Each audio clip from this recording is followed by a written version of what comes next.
The reason that I keep coming back to Skyrim over the years is because the game gives you the tools to be anyone you want. Every time I roleplay as a new character in the game, I get caught up in a little story that I had a hand in creating. Each time, I feel that I learned something.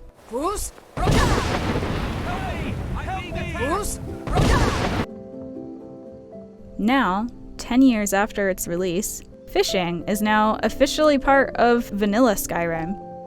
I had an idea to play the new fishing update with a goal in mind. I would learn the essence of what it means to be a fisherman.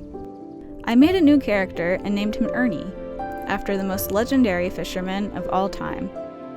By role-playing as Ernie the fisherman, I hope to get in the right headspace to learn of the great wisdom that fishing can bring you. At the time, I had no idea where this journey would lead me. I got some starter fishing supplies, found a spot, and tried out fishing for the first time.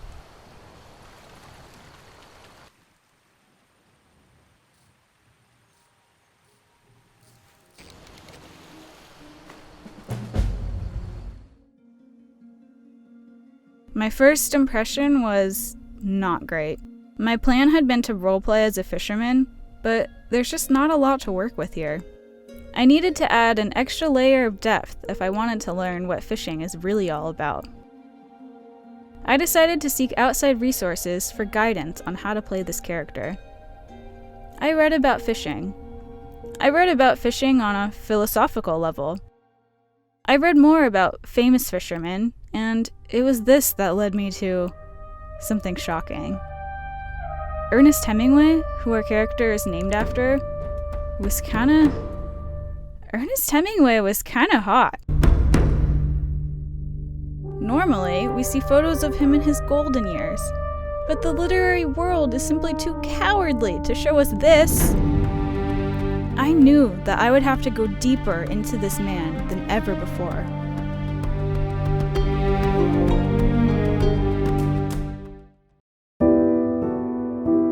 Hemingway's final fiction book, The Old Man and the Sea, is about an old man and a sea. So I decided to get it and use what I learned from the book to guide my decisions as a fisherman. I read it twice.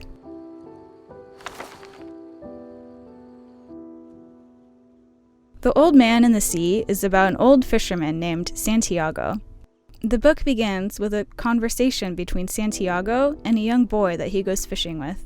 We learn that the fisherman hasn't been catching any fish lately, so the boy has been forced by his parents to fish with another boat. The next day, Santiago takes his boat out to go fishing alone. The fishing update comes with its own questline, so that's what I started next. A woman in Riften gives us letters telling us what fish to go get next, and my first task was to go get a crab.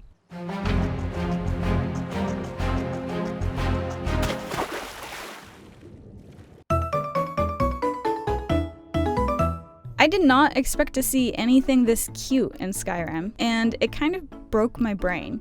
I completely forgot I was role-playing at this point, and I ended up just looking at how cute this crab was from different angles for like 20 minutes. I had failed to roleplay. Like Santiago, I was also starting off my journey with a bit of failure. Fishermen don't look at how cute crabs are, they probably kill them. After taking his boat out much further than usual, Santiago hooks a fish that he thinks might be by far the biggest he has ever encountered. He can't pull the fish in, so the fish begins to pull the boat. To make sure the line doesn't snap, Santiago bears the weight of the line himself, putting his body at its absolute limit, destroying his hands, back, and spirit in the process. Tired, bloody, and delirious, he endures this for 2 days.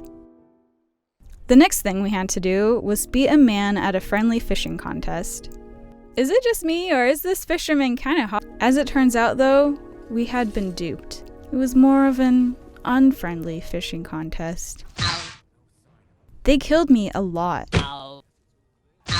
I was scared that I would need to give up at this point, but then I wondered what Santiago would do. While Santiago was being pulled by the fish, his thoughts frequently went back to the boy that he used to fish with. He He kept thinking of how much easier it would be to wrangle the fish if he had the boy there to help. So, if he could get help, he would. I decided to get some help from the town guards nearby, and was able to continue my fishing journey. Next, I needed to kill some naughty, super strong mud crabs.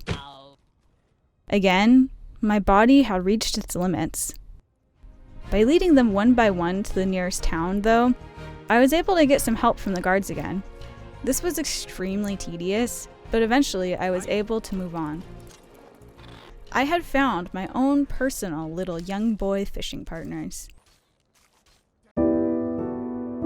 After an exhausting 3 days, Santiago was able to tire the fish out enough to kill it. Sure enough, it was indeed, by far, the biggest fish he had ever caught. Problem was, it couldn't fit in his boat. He would have to lash it to the side of his boat to make it home.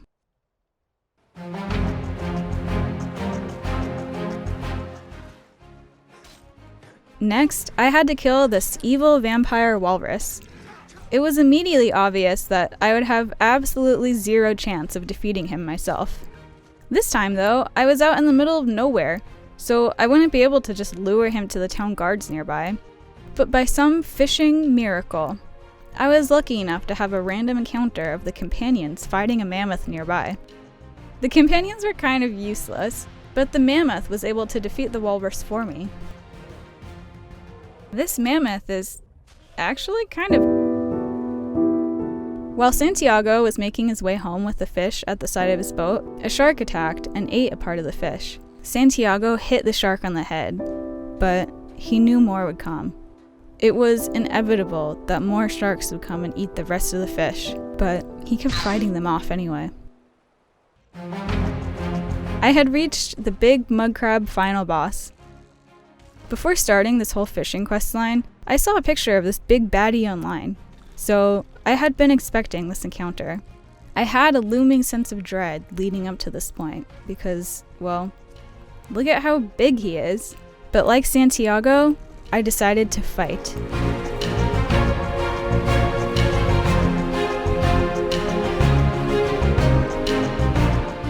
Luckily, an endless stream of guards was actually scripted to help me. This time, however, I was actually able to help by using this catapult. It was me who dealt the final finishing blow. The sharks kept swarming Santiago's catch.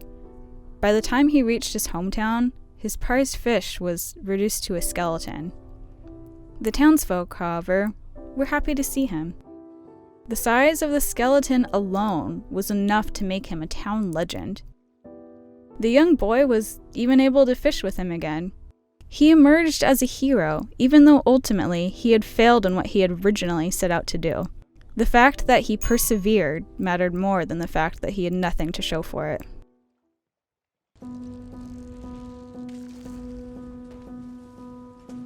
The crab unceremoniously just disappeared once I had defeated it. With that, I had reached the end of the main fishing quest line. I had barely scraped by every fishing challenge just by getting lucky, but I don't think fishing is all about luck. I felt like I had failed to learn anything about what it means to be a fisherman, just like Santiago had failed at actually bringing back his fish.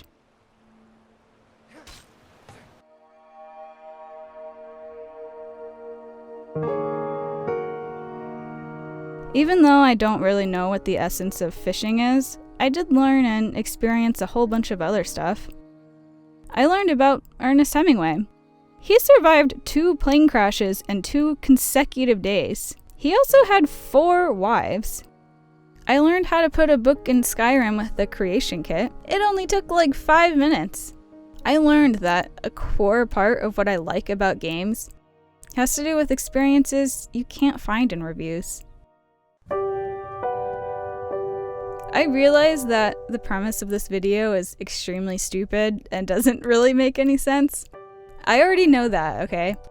I wanted to quit making this video multiple times, but because I persevered like Santiago did, I got a lot out of this journey. And maybe that's what fishing is all about. I guess fishing might actually be all about luck and perseverance. That would make sense. Challenge completed. Thank you for watching. Join me next week where we play a plague tale while reading Of Mice and Men after finding out that John Steinbeck was actually kinda hot.